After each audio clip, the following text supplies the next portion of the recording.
about who's in the room. So tell me a little bit, I don't know how we can do this, but I'm just interested to know where you guys are in your stage of entrepreneurship and uh, and what you're looking to accomplish.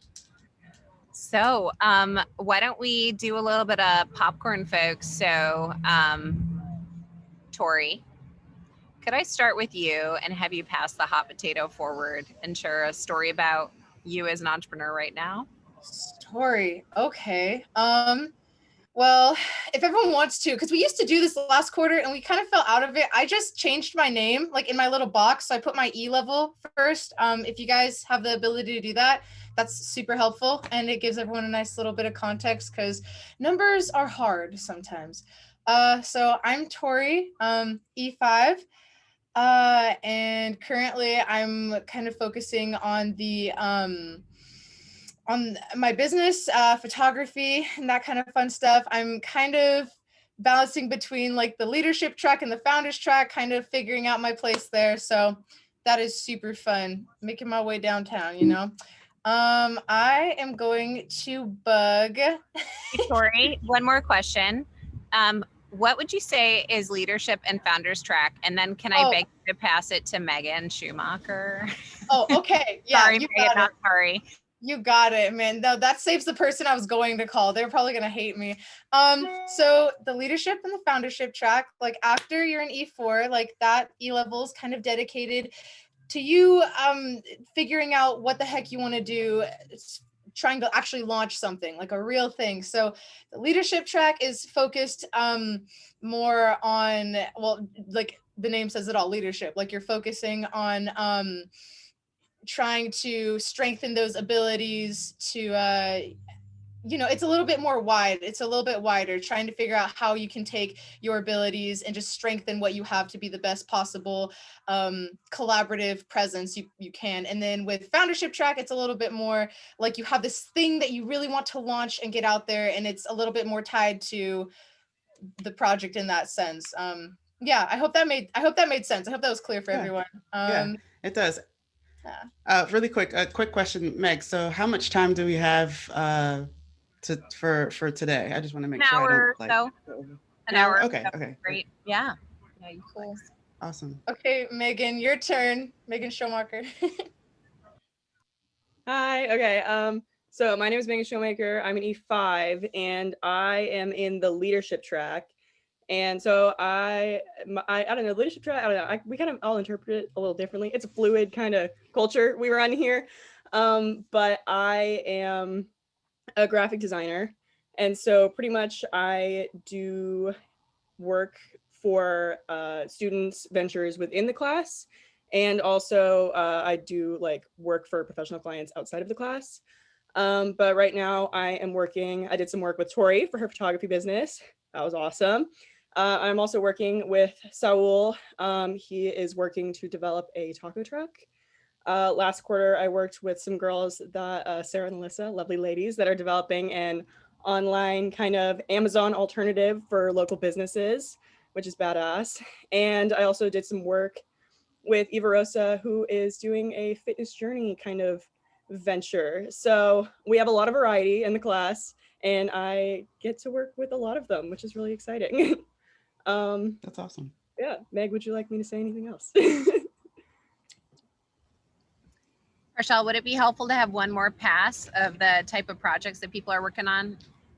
Yeah, one more pass, and then if I can have everyone else just to put in the chat, like what is your business? What do you do? I would love to get that as well. So just put that in the chat, and then we'll listen to the next person. So Adam, I'm going to pass it to you, as later on you'll be a presenter. So when people refer to E, it's that this is a 2-year program, and so they're in E1 is the first quarter, E6 is the sixth quarter. Okay. It's helpful. Very nice. So there are a lot of creatives here. Is that what I'm hearing? Photographer, graphic designer. There's a lot of creatives. Yeah, I'm not seeing anything in the chat, so I want to know like what you guys each do. So just drop it in the chat. What's your thing? And who are we passing it to next? We said Adam, right? Yeah, me, right? Okay. All right, cool. I'm Adam. I'm an E4, so fourth quarter, and I'm starting into my own VP2. So starting like E4 through E6, you get to do whatever venture you want. You have a lot more flexibility versus previous quarters where you're working with prompts.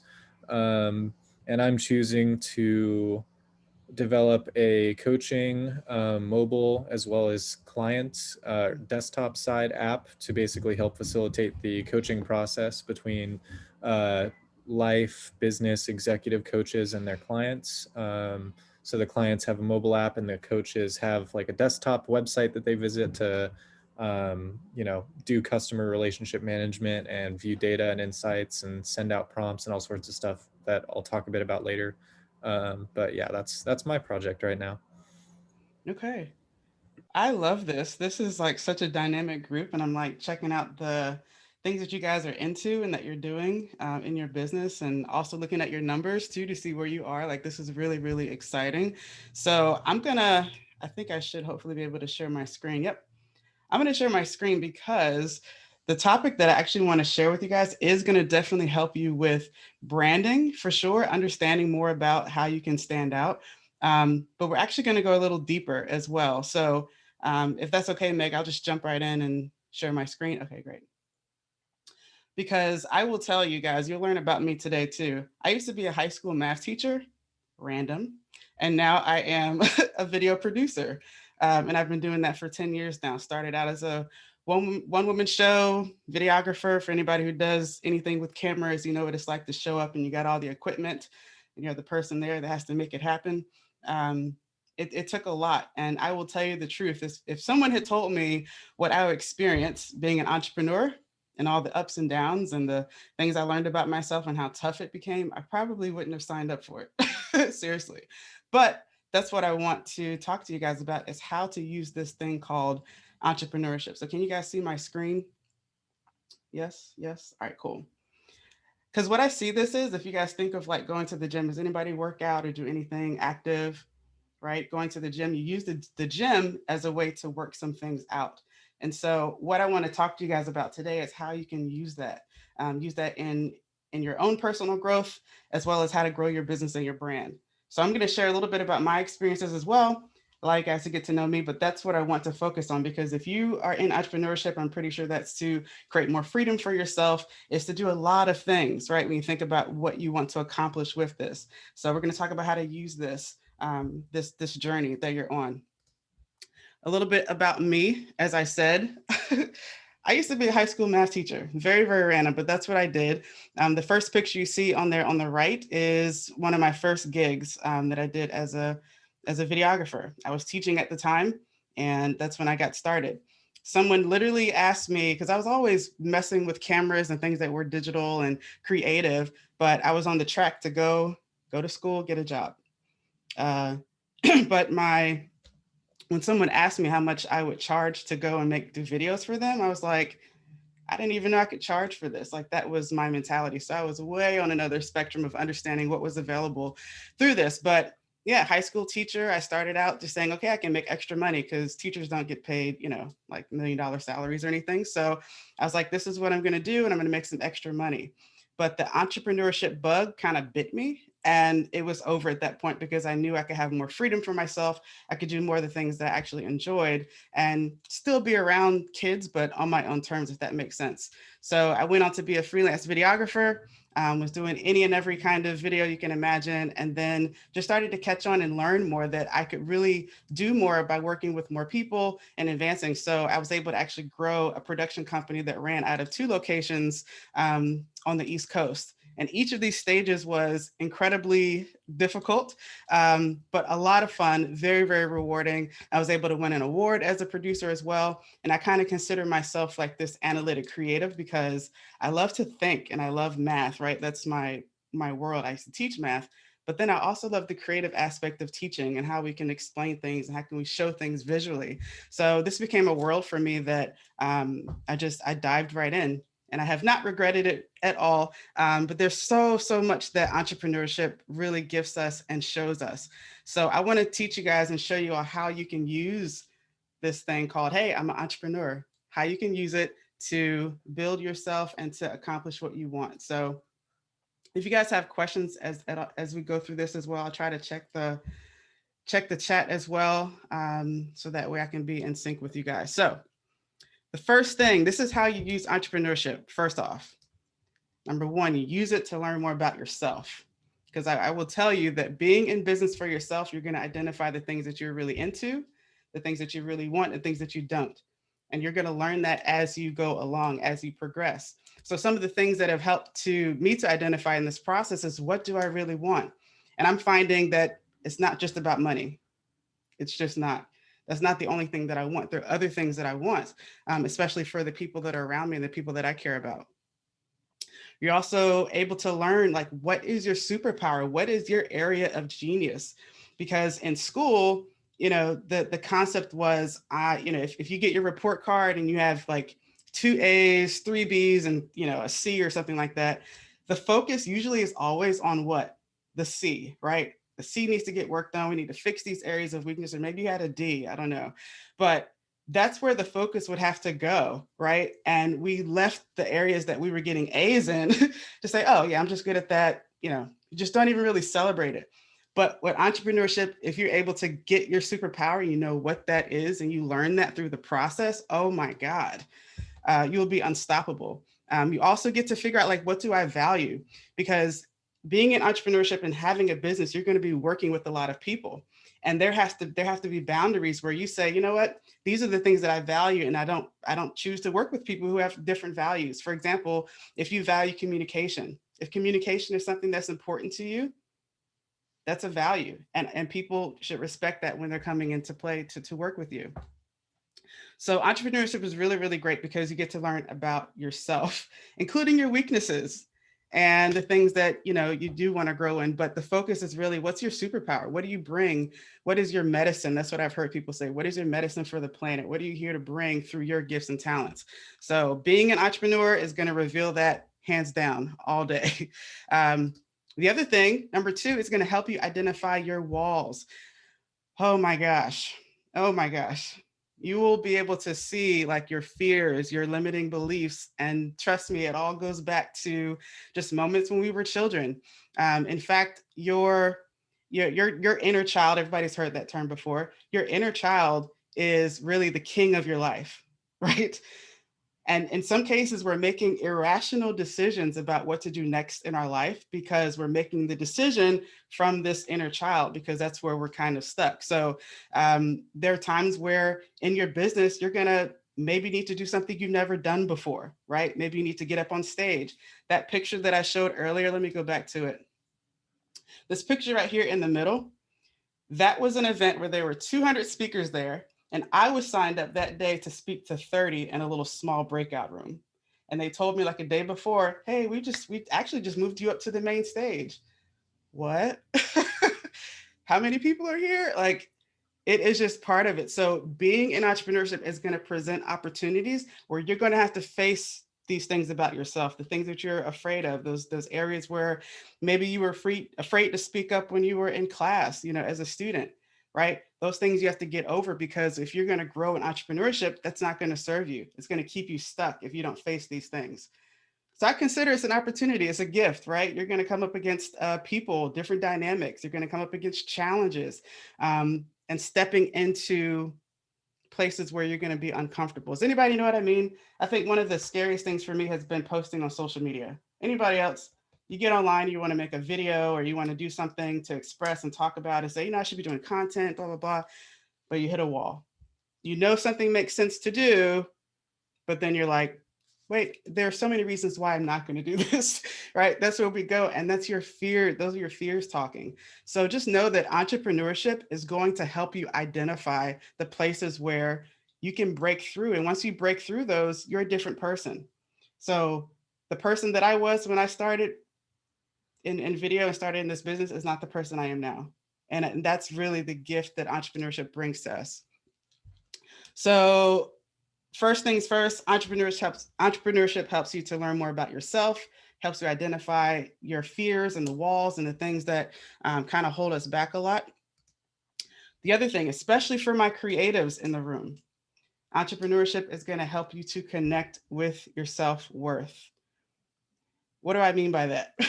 Usually this is accompanied with what you're charging. I remember when I started out, I was so nervous to charge 500 bucks for a video. So nervous, so nervous. And really, this is a reflection of where I felt I was worth, right? And my own confidence.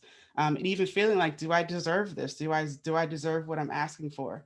So this is really going to push these areas for you that go beyond, you know what I mean? It goes beyond just the money and just having a business and saying I'm an entrepreneur, right? There's some inner work that has to happen as well to where you can see yourself as worthy of charging whatever it is.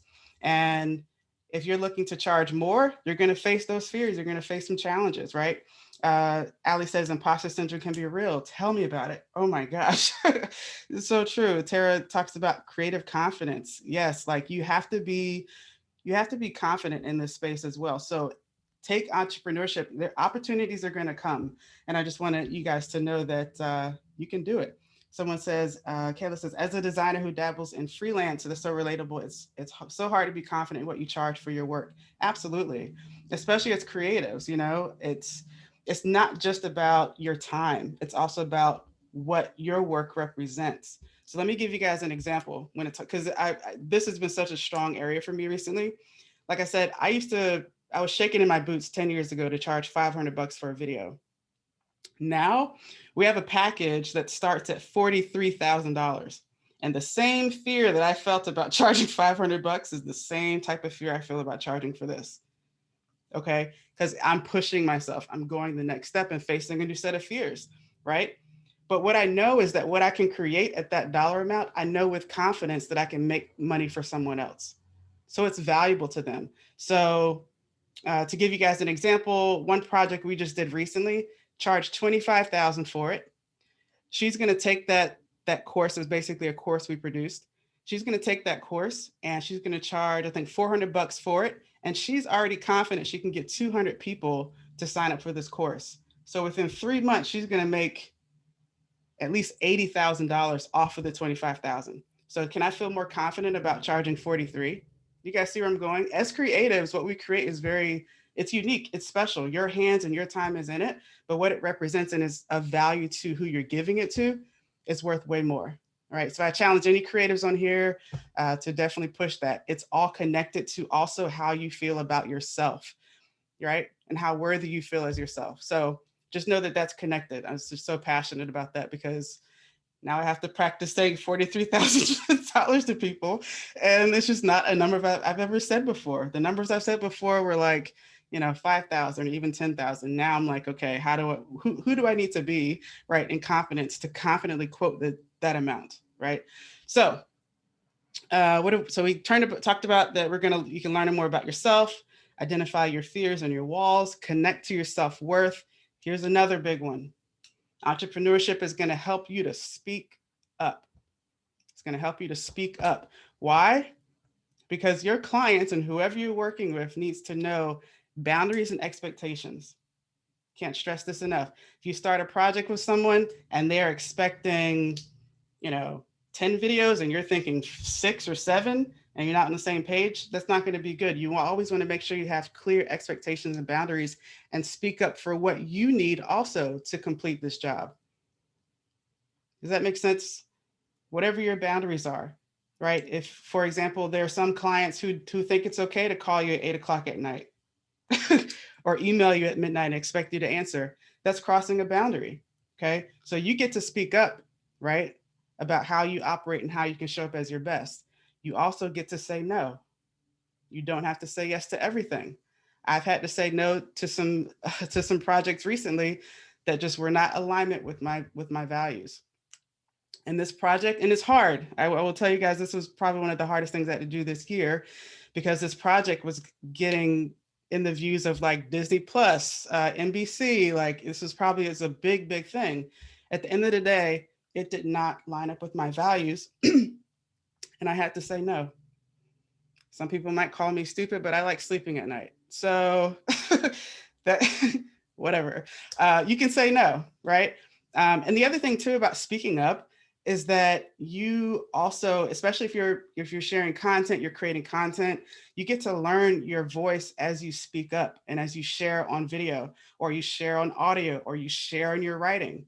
The most powerful thing that you can accompany when you talk about your brand is your unique voice and how you say things, how you explain things, right? So know that, I challenge you, if you were to do a video every day this week and post a video every day this week, let's say a minute video, well, let's say 2 minutes, whatever.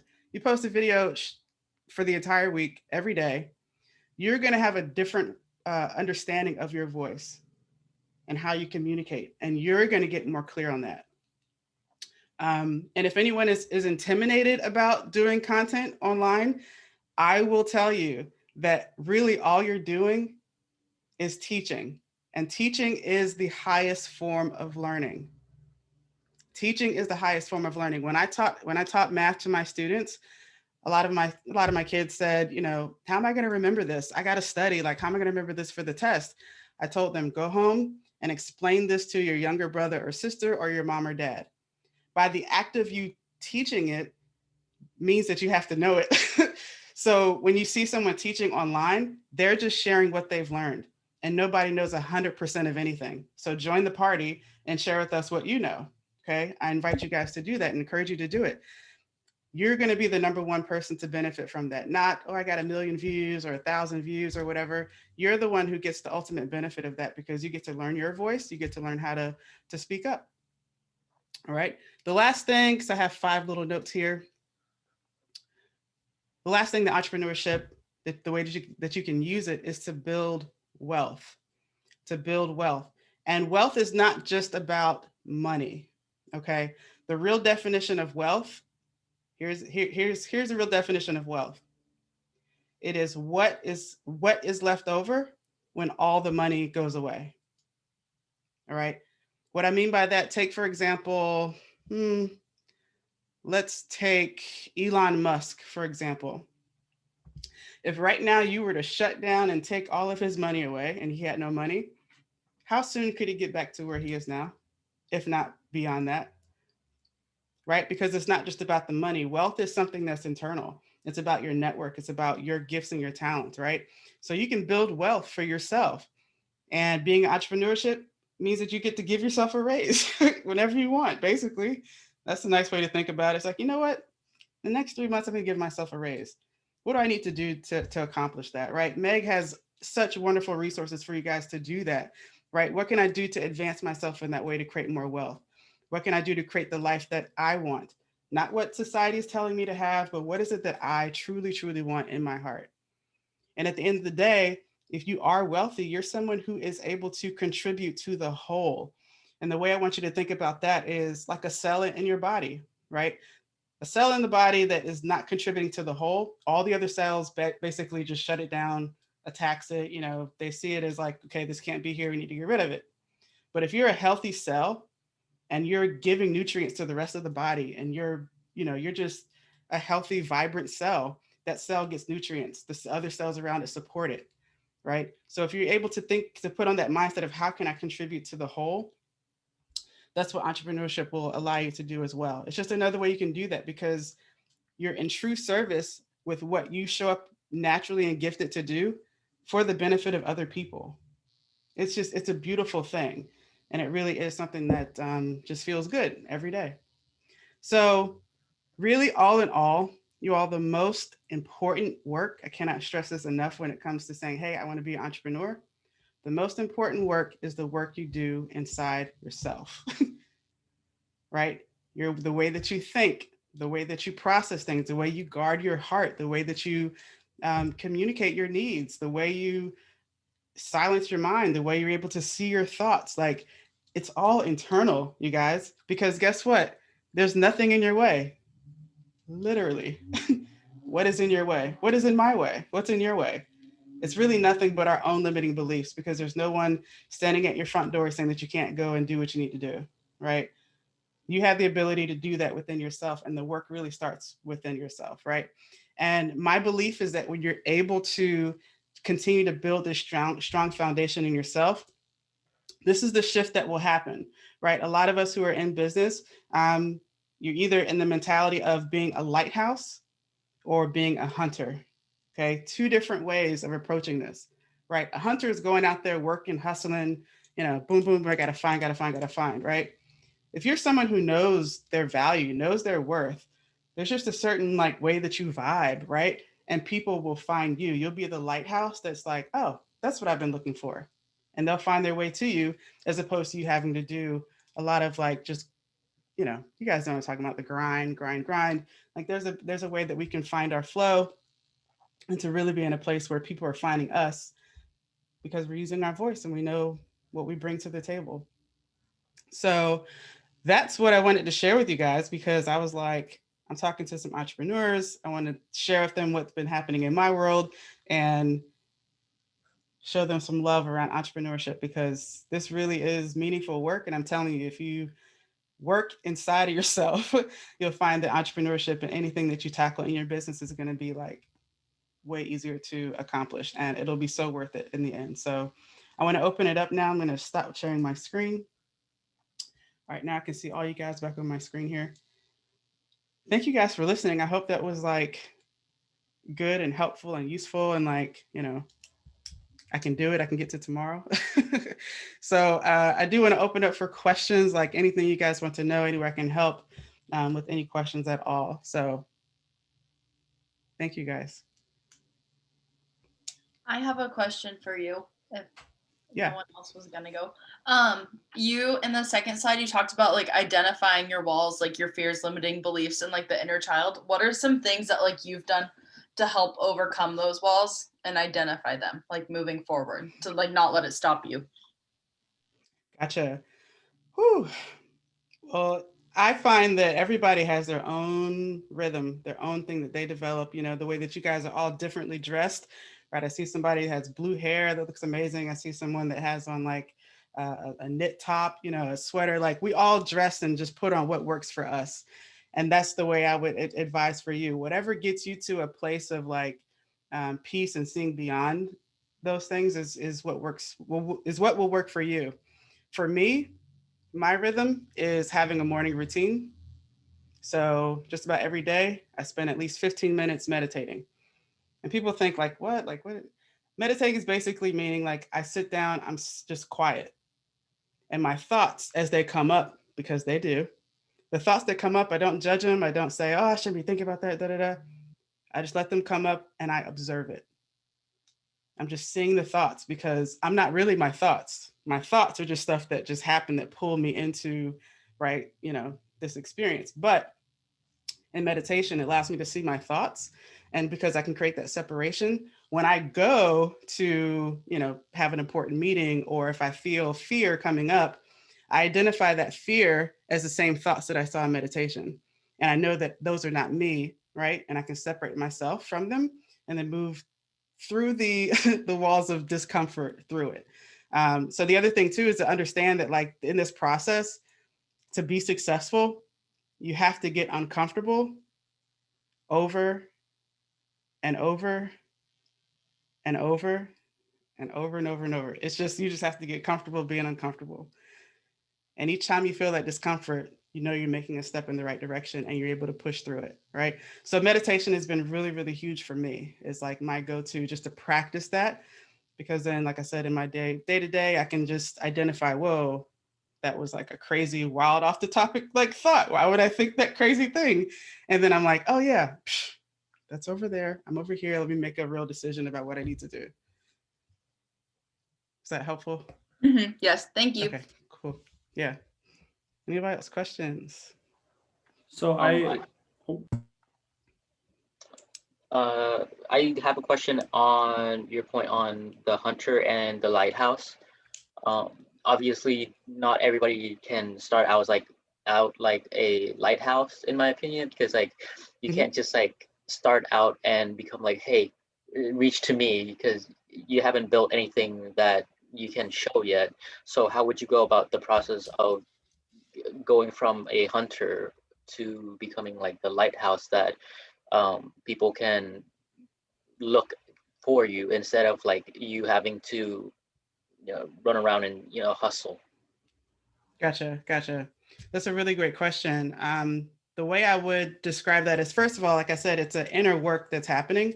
And I feel like that inner work makes you attractive. So that's the first thing I'll say. There have been times when I've been on a call with someone and I knew that I was desperate for the deal. You guys know what I mean? Where you're on the phone or you're on the Zoom or whatever, and you just like feel this desperation. That repels people. Okay. So, and I learned that early on. The other thing too is like, yes, you will have to start out kind of as a hunter, if you will, but you want to think it in this way. Go in increments of, let's say, tacking on a 0. So when you're starting out, your objective is to get 1.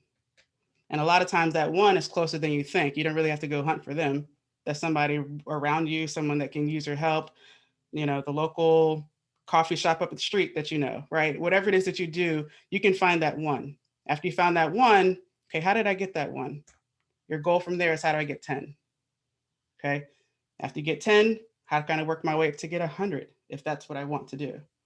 So really, you just kind of build on these processes. But as you do that, you'll shift from this hunter mentality. You're using your voice, you're, understanding your brand, you're attracting the right people, you're around the right people. All these things kind of come together, and eventually you are more of a lighthouse. But to get started, it will seem like you're a bit of a hunter, but not for long, because word will spread about what you've done, as well as just more confidence in yourself that will attract the right people. I'm finding that even for myself, I'm in different, how would I say, I'm in different rooms than I was before, if that makes sense. Okay.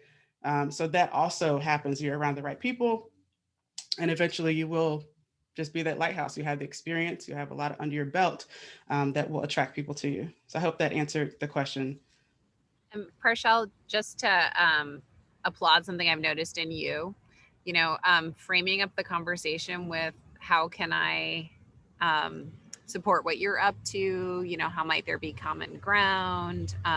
You all have so many gifts to bring to people, even if that follow up is like, hey, I read this interesting article, thought it might pique some interest with you, but approaching people with an attitude of gratitude and curiosity about how you can mutually serve each other. I mean, you have such a spirit of that. And I think that everyone can do that any place in their career. Like everyone can gift others with presence and curiosity. Yeah, absolutely. And I haven't really done a whole lot of cold calling. I haven't done any of that. Like most of mine was just networking, meeting people, getting to know people. How can I help you? Like was the number one thing I would ask. Do that with 10 people this week, maybe in a video message, and you'll be surprised what happens. Like just get into that vibe too. You don't have to be a hunter. You don't have to be this person that you are not in order to attract your work and what you want to do. Right. For me, like I said just before, I got onto LinkedIn because I'm really active on LinkedIn.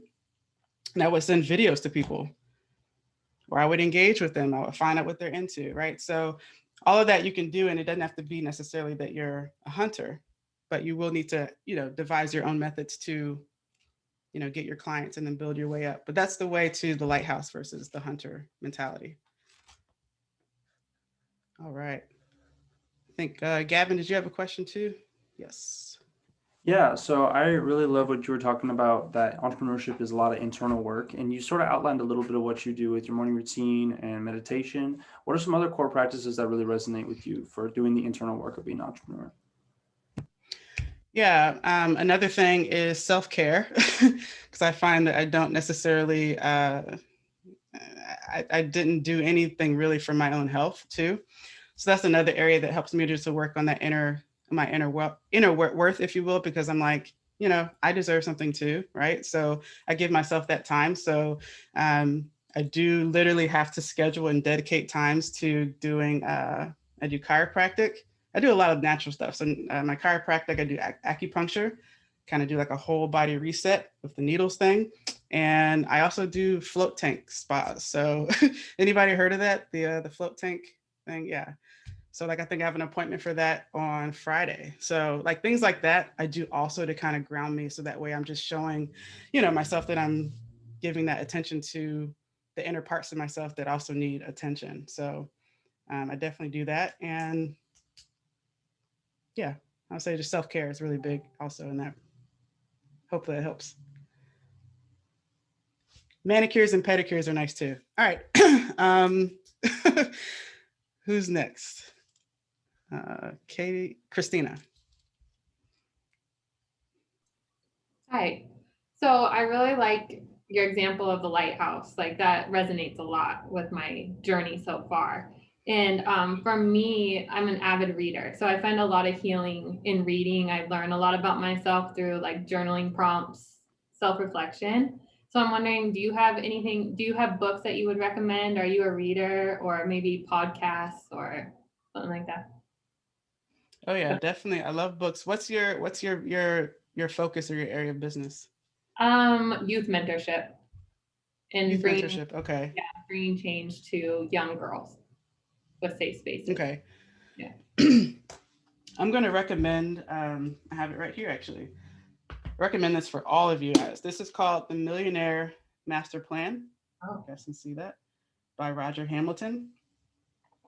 Very interesting book. And I like it because you guys are already sort of like, you understand process and systems and steps because you guys are at like 1, I see some people 2, 3, 4, 5, E5. So this is a really interesting book that will help you to understand, entrepreneurship is really just a game of trust. And I don't know if you guys can see the colors that well, but there's what they call a wealth spectrum. And it goes from super duper red, which is infrared. Infrared is like the type of entrepreneur who is negative every month. I've been there, right? You're making money, but then you're spending more than you have. So you're always in the hole. And then it goes up to red, then it goes to orange, yellow, so forth and so on. But as you go up to this, all the way up to the top, which is indigo, you have to be dead because these are the people, in terms of entrepreneurship who have passed on, but their legacy resonates, even after they're gone. So it's a really interesting just system I think you guys might enjoy that might complement what you guys are learning with Meg. But I highly recommend this. It's really, really good. And it's been a game changer for me. Also incorporates ways that you can journal also too, which is really cool. So I love this one. The other book that I would recommend is called You Are a Badass at Making Money. Please get that book. I would actually get that book over this one. I'm adding It's it called to You my. Are a Badass at Making Money. Has anybody heard of that book? No?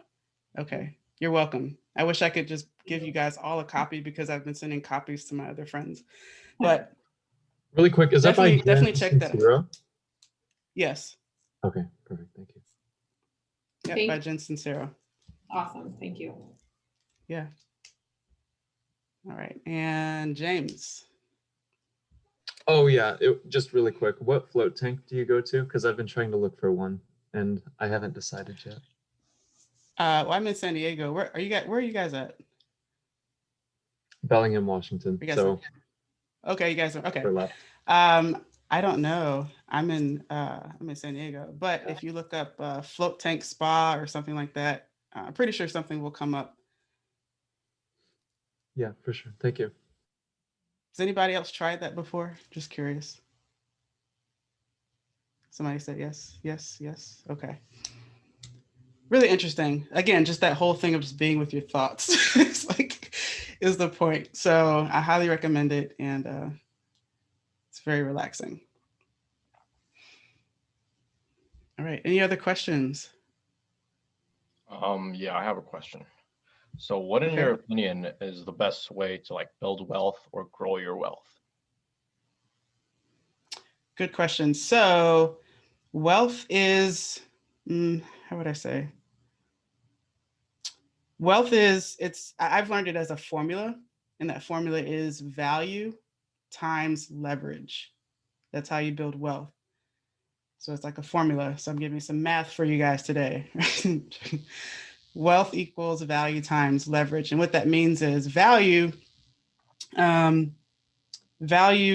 if you imagine like a river, if a river had no differential, right, and it wasn't on a hill or incline, the water wouldn't move. So think of water like money. Okay, if we put a steepness, and now the height of the start of the river is here, and it goes down here. Now there's value, and water can flow.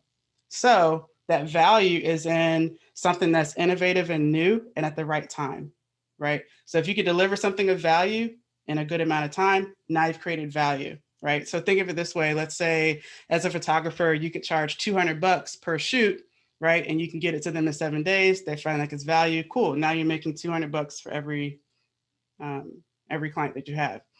Now there's the other part of the equation, which is leverage.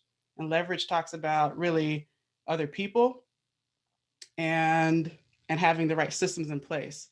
So you can either be a photographer that does that one time and every single time you make $200 per client, or if you multiply the leverage, you could have 5 photographers out there charging 100 and you've made more, you know what I mean? Because you've multiplied it with people and systems.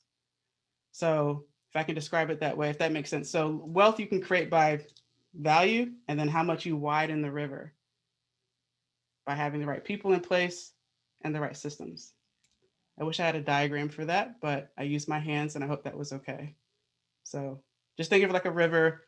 River flows really, really fast when it's nice and wide, and you got a height differential. Okay, so value and leverage. And you build that by providing value, starting where you are and keep building. So, yep. I have a question about knowing your self-worth in terms of, I guess in your example, what to charge. So when you're starting out, is it purely just based off of like what's on the market and then just finding a good spot, or how would you define your self-worth in that sense? Mm-hmm. And like when to I would go, when to charge higher. Yeah. Gotcha. That's a really good question. I think that in my experience, it's definitely been starting at what the market rate is. So definitely, make sure that you're at least at market rate so that you're getting the value for what you do bring to the table.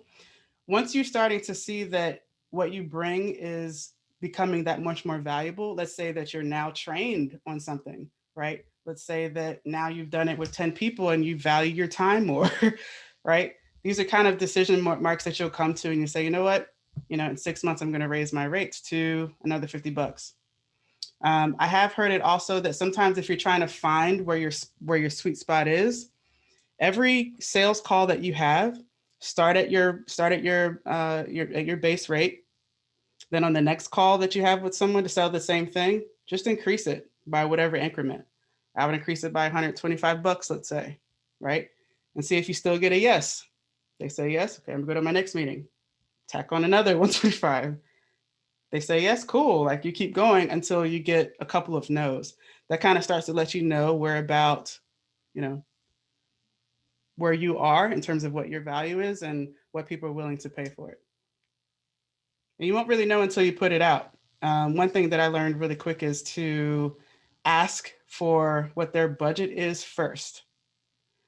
I'll never forget one time I went to sit down with a prospect, and in my head, I was thinking to charge him $1,500. But this time I decided to, before I just said what my price was, I decided to ask him, well, what's your budget? Like, what are you willing to spend? Right? What do you have budgeted for this? And he says, well, I don't want to offend you. He says, I feel so embarrassed to say this. I don't want to offend you. All we could do is $5,000 for this. Oh, I think we can make it work. Let me see what we can do. You know what I mean? Like, you'll be surprised too where people might see the value in this too. So don't be quick to say your number first. Like, find a way that in your conversations that you can be upfront and ask really good questions. And those questions can be, what business challenge is this solving? That's a good question. The other question that you can ask again is, have you set aside a budget for this? What is your budget? Okay, so things like that could be helpful as well to come to the table and likely get more of what you're worth. And you might be surprised, seriously, because I was really surprised that day. I was like, I had to keep my composure, like, oh my God. But that's what he saw. And for me, I thought I really need to change my thinking. So all of it's good. So Parchelle, like a next step on that, for example, that I've seen in some of your work might be to help to facilitate a conversation around how companies in general can establish a video budget. like how do they make those decisions? And so, in your thread of teaching people and offering, content out to help them learn and grow and stretch, like before that customer, even before you have to have that one-on-one conversation with the customer, how might you deliver that value and that clarity and that education to them? Yeah, I feel like you do that really strongly. So just wanted to. Oh, thanks. Yeah, it's in conversations like this and other times when I get to talk to people where I find myself, educating them on the process, because your client, your prospect doesn't know your jargon, doesn't know your world. All they know is that they need whatever it is to get done. So just know that you can, yeah, you can come to the table and definitely charge what you're worth. So, and educating them too, what that ends up doing is if you're able to teach your client through your content or other things that you have, you're actually preparing them to be your favorite client, because they've already done the stuff that you recommended needed to be done before you could really start your work. How many times do you get to work with somebody and they're just not ready? They're not even ready. They're like, oh, I don't know. And like, give them something to do ahead of time to say, you know what, check out my, 3-part videos where I'll show you how to get ready. I'll show you how to knock out the first things of the process. By the time they come to you, your job is 10 times easier, less work you've created for yourself because you've prepared them and taught them how to be a good client for you. Okay. So use that opportunity to educate them because they just don't know. They just don't know they're going to come through and wreck all your stuff. So give them the rules ahead of time, educate them so that way they can come through your process in a smooth and easy way. So that's been huge for us. As soon as we signed on a client, they got a video, email, and started to walk them through the process so that they would know how to be prepared to work with us. Hey, I had a question. Yeah. I was wondering if you could talk more to like the interpersonal aspects of entrepreneurship, just networking and communicating with clients. You said earlier, entrepreneurship is a game of trust and like anyone can help anyone. You talked about going out of your way to ask people, what can I do for you? So I was wondering if you could talk more about methods that you use to build trust and ways that you network and find people and find clients and just relationships overall. Yeah, absolutely. Over time, I found that in my networking conversations, I just had to really detach myself from getting a deal or trying to think of what I'm going to get out of it. That's like the number one way for nothing to really happen. Okay, because that's easy to get picked up on now. So when you are talking to someone, just really make it about them. Be as present as you can be with them. And the most valuable thing you can give to that person when you're talking to them is your attention and letting them know that you heard them. Seriously, like this, it's everything. If all you could do with your clients and prospects is just repeat what they said to you and just ask, is that right? Oh my God, it changes the game because they're like, wow, they're actually listening. Like, I feel like they hear me. I feel like they know me. I feel like I can tell them more, right? So, so those sort of interpersonal skills have been really, really valuable in that way. And just to really, because I feel that most of you guys are going through this and going through this process of entrepreneurship. Like you actually do care about the people you want to help. So if that's the case, then just show up and freaking care and let that be your priority, not so much what you're trying to get out of it. So that's easy to pick up on now. It's everywhere. The way the marketing is happening right now is just extremely distracting. It's really playing off of fear. And I don't think that it has to be that way. I think that we can really just show up as people willing to help each other, willing to connect and learn and understand. That can really make the difference. So just be a really good listener. Ask really, really dope questions, like questions that make the person say, oh man, like I must be talking to an expert, right? Or questions that make the person feel like, oh my God, nobody's asked me that before. That's such a good question. How come the other videographer I worked with before didn't ask this? Man, you must be the person to go with. I'm telling you, 90% of the time, the person that you're talking to should be talking. And your 10% should be questions, questions and confirming what you heard. That will bring people closer to you, and you'll find that trust will shoot up the roof. Shoot up the roof.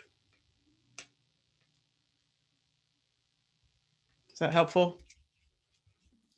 Yeah, that was so helpful. I have a question if we have time still. Yeah. Well, first off, thank you. Like, this is absolutely amazing to hear your perspective, and I really love the way that you pull together. I think it's the artist mixing with the math teacher, and you pull together logic and spirit. So it's really cool to hear. I asked this in the chat earlier, and I don't know if you saw it, but you were talking earlier about no worries. You're focused on your words of wisdom. It's fine. Literally, you're talking about like speaking up, being confident in your self-worth, and I was just kind of curious, like for those of us who are people pleasers, how can we set ourselves up for success? Like when sometimes, like you said, you kind of had to hold yourself, like hold your composure with that one guy who's like, I got five G's, and you're like, that's not what I was expecting. Like how can we hold our composure when we so badly just want to do what's easy for other people, which is good, but we also need to take into account like our own self-confidence and our abilities and our talents and things like that. Yeah, I'm still that's my Achilles heel, if you will, is people pleasing. But I will say that it's a process for sure. And really what's been helping me is, like I said, just that inner work. So first, of course, like identifying that I do have a thing where I'm just like willing to please people before myself. And really it's just a matter of switching it around and making a commitment to that, to saying, I'm going to put myself first. And that's tough, especially if you're used to just like other people. I grew up very, very religious as well. So there was a concept and this phrase that we use called I'm third. It was God first, other people second, and then I'm third. And that's just the way that I thought for so many years. And like literally just now, thank you, COVID, thank you, all these like crazy things that have happened, really gave me the time to self reflect and connect with what I really want to do. And so, um, one of those ways, like I said before, like I've had to say no to a really major project that probably would, yeah. I mean, it was in the hands of executives at like, Disney Plus and Netflix and people like that. And I just wasn't the right fit. It's not going to work, And so that was a tough lesson for me, but it was also that layer of people pleasing, a piece of it shut off, if you will, in that experience, because I knew it's not about just them. Like I have to also consider myself and respect myself. So in whatever way you can do that, just to kind of shift that to where you are in the forefront of those decisions is really what's important. Honor yourself first, honor your time first, because that's really all you got. Like what can you do if you're burnt out, running behind all these people, that you have nothing left to give. So give to yourself first is really for me, what I'm learning to be what's helpful in letting go of pleasing people, especially in creative work. I mean, you want what you present to the client to be perfect and you want them to be super happy, but just have to make sure expectations are clear. And then at the end of the day that know that I'm showing up as my best, and that comes first is me, and that's okay. Thank you. Yeah, I hope that helped. Sweet. I heard so many such powerful words and phrases and just gems of wisdom today, Parchelle. I'm so grateful for this, and I know our students are too. I just want to run through them real quick in terms of your 6 points and correct me. And if you all can throw in the chat thread one or two that really jump out to you personally. So entrepreneurship will help you to identify your superpowers, to identify your blocks, to connect with your self-worth, to speak up, and to build wealth. So how might we be lighthouses instead of warriors? Did I miss anything or misrepresent anything in there, Parchelle? Okay. No, it's great. So as you hear those things, folks, and you reflect on what Parchelle said and throughout the rest of reflections and Q&A. What jumped out to you? What really spoke to you today? So throw that in the chat thread, and then we'll popcorn a couple of those ideas out. Yes. Christina, could I ask you to voice out what you said in the chat thread and pass it forward to somebody else? Oh, about the hashtag learn your voice in caps? Is that what you're talking about? I don't know. Yeah. Yeah. I think she says yes. Oh, okay. Yep. Well, I put it on one of my sticky notes, my sticky wall. So you made my wall. But I think that is just like the most important part. Like that resonated with me the most is learn your voice, because until I learned to like learn my own voice, I couldn't make moves. So the moves that I wanted to make. So I appreciate you saying that. Let's popcorn to Brian. Brian, you're on my screen, so that's who I'm choosing. There's a lot of valuable things. What was it? Was it wealth that equaled value times leverage? Yeah. That was a good one. Anyone can help anyone, like that. The focus on other people. So some really wonderful stuff. Who's there? Is Jenny there? Jenny Adler? Yes, I am here. What's up, Brian? I said know your values and your self-worth. I thought what you said about like knowing how to like price stuff for yourself is definitely cool. I like did some like freelance like yard work and like house painting, and people were like, how much do you do it? And I was like, oh, I really don't know. And like some people would definitely like pay me a lot, and I'd be like, and then other people I'd have to like, I don't know, I would just like wait for a long time until they like assumed how much to pay me, and then I'd be like, sure. So Gotcha. Well, good. I love that. I love And also that. too. Oh, sorry. Go ahead. I was going to say this thought just came to mind. Because I don't know what social media platforms you guys are on, but I definitely encourage that you all get on and share, especially bringing your beautiful face onto your social media as well. So I want to challenge anyone that wants to share a video on your social media, tag me in it, just share something that you learned today, expound on it. And to the first 5 people that I see notified or what have you, I'll send you guys that Jen Sincero book. That'll be my gift to you guys for the shout out and for just being bold and sharing online what you've learned. So just make sure to tag me. My name is like pretty easy to find. So hopefully you guys got written down somewhere, but it's Parchelle, like Michelle, but Parchelle. So that's pretty much everywhere. So I'm on LinkedIn, on Facebook. You can just search me by name. Just put it in the chat. So Parchelle Tashi.